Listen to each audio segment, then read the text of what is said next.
So this is the Poco M6 4G. Now I get what you're thinking, who'd want to buy a 4G phone going into 2025? But this phone is available currently on Black Friday deals for just 90 quid. And for that price, it's a huge amount going for it. So let's take a look. Okay, so here is the Poco M6 4G. Typical yellow box from Poco, chunky box, so you'll get a charger in the box. And I picked up the phone in its base configuration of just 6 gigs of RAM, 128 gigs of storage, and I've got it in silver. It's available also in, I think, black and blue, I believe, unless I've got that completely wrong. And I know this phone's been out for a minute, but I figured at that cheap price of just 90 quid, which, yes, I get is not going to be at that price forever, but I thought I've got to take a look if I can get into the box. So flipping the lid, the first thing you get is this little packet with one of those magnetic or sticky ring holders to stick on the back of the phone if you want to.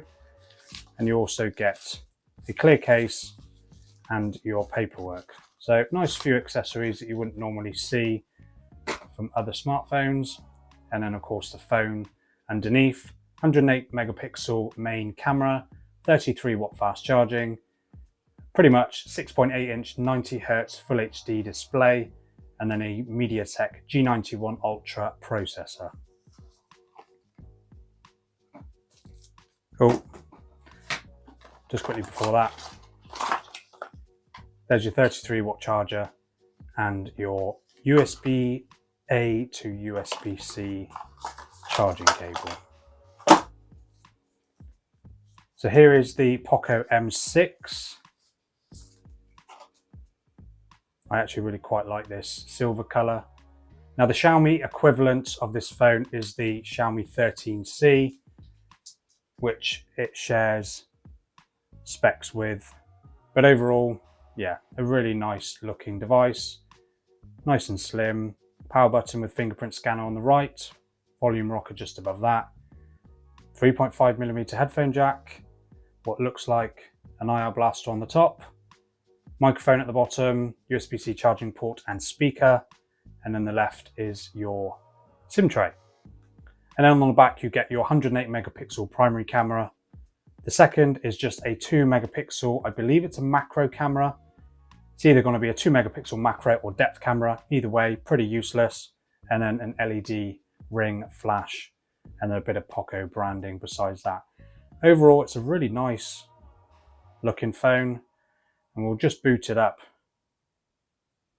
And I'll get the phone set up and then we'll go through the UI. You do get a pre-applied screen protector on the phone as well. So yeah, overall, so far, pretty nice. Okay, so here is the Poco M6 ready out of the box. And as you can see, it's a typical looking Xiaomi HyperOS operating system.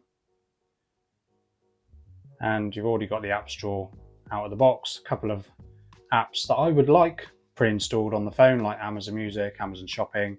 But then you get a few games pre-installed that I wouldn't particularly want. So Bubble Shooter, Block Puzzle, but you can of course delete, which is nice.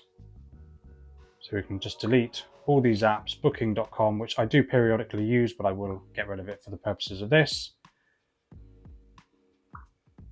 So all of these games I will be getting rid of.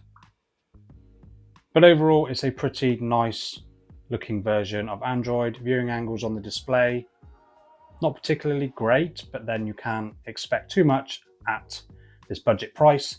It is just an IPS LCD panel, but it does have a nice 1080p resolution, which manufacturers seem to be more often choosing 720p displays over the 1080p, which so it is nice to have that on this display. And it is a 90 Hertz display as well, so it is nice and smooth, he says. There is a couple of things going on in the background, which might be why there's a couple of stutters here and there.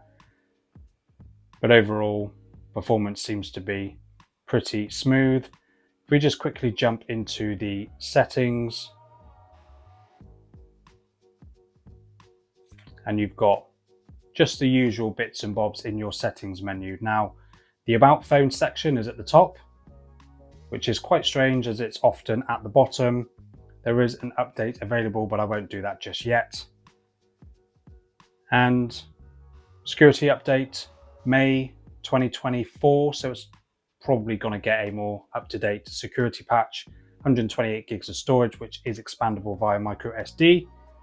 And you get a system apps updater section as well for all the other apps that are due an update, which again, I will be doing that in a second. Security status just goes back onto your Google Play system updates, security updates, etc. But overall, the HyperOS is very similar to what I found with others. I've done the Poco C75, which is an identical experience to this one. And you've just got the usual bits and bobs, although it's not letting me do that just yet, possibly as it's updating. We'll go back to that in a second. Apparently it's not letting me do any of it, so let's just close those and try again.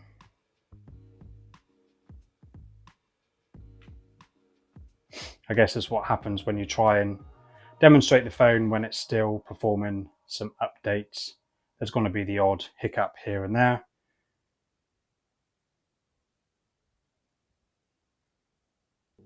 But if we just click agree on that, and then of course it gives you the usual options to change your wallpaper.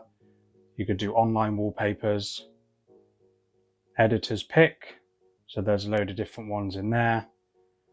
So that's just the usual bits and bobs. And then of course you've got icons as well, changing the icon size, and fonts as well. There's a couple of options. And then of course you can download some more wallpapers and themes, etc. So there's plenty of customization options you can do on the Poco M6, and you can of course add widgets onto your home screen as well. I typically choose a weather widget, which you can, I've already got one there anyway, but nevertheless there is that option to add different widgets as well. There's no data at the moment as I've not put my location options, but I won't do that just yet. But overall, it's a pretty nice experience. I mean, for 89 quid, you can't complain too much. It's a nice and smooth display. I will just quickly jump into the camera and take a quick snap of on a Pad X8A box. Check out that video if you're interested in seeing about that on a pad. So 108 megapixels. Don't let the megapixel count fool you. This is just going to be an entry-level camera experience. It's not going to give you the best quality. It's an f1.8 camera, and then you've also got a 13 megapixel f2.5 selfie camera, which is actually identical to the Poco C75. God, look at that, that looks cool on there. This comes with a 50 megapixel main, 108 megapixels on the M6.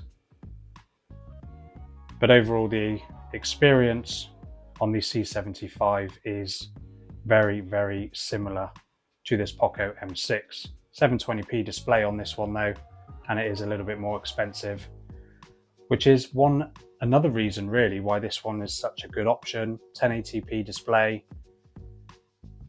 when so many other budget phones are using 1080p. So that's just my very quick unboxing and first impressions of the Poco M6 4G. Overall, it's a really nice feeling phone actually. It's nice and lightweight, doesn't weigh a lot, it's nice and thin, flat sides, which is really nice. And then of course you get that 90 Hz refresh rate on the display, 108 megapixel camera, pretty chunky chin on the bottom, but that's to be expected at this price. Overall, I think it's a really nice looking phone. You get just a shade over 5,000 mAh battery, which does have that support for 33-watt charging. So overall, it's a really nice overall package. Now, a couple of alternatives, of course, Poco C75, which does cost a little bit more, and you've got a lower resolution display, slower charging, and it costs more. So another way you could sway onto the Poco M6. And for a lesser known brand, you've got the Ulefone Note 20 Pro. Again, 720p display, 50 megapixel primary camera, and then a couple of 2 megapixel assistive cameras. Plastic back, only 18-watt charging again on here, but it is packing a 6,000 milliamp hour battery, and it is a pretty clean version of Android on that one as well. But of course, let me know what you think of the Poco M6. It's been released almost 6 months ago. Is it a phone you'd consider buying? I'd be interested to know, or if there's any other phones that you'd like me to do unboxings of. I have got a few more on the way. See you in the next one.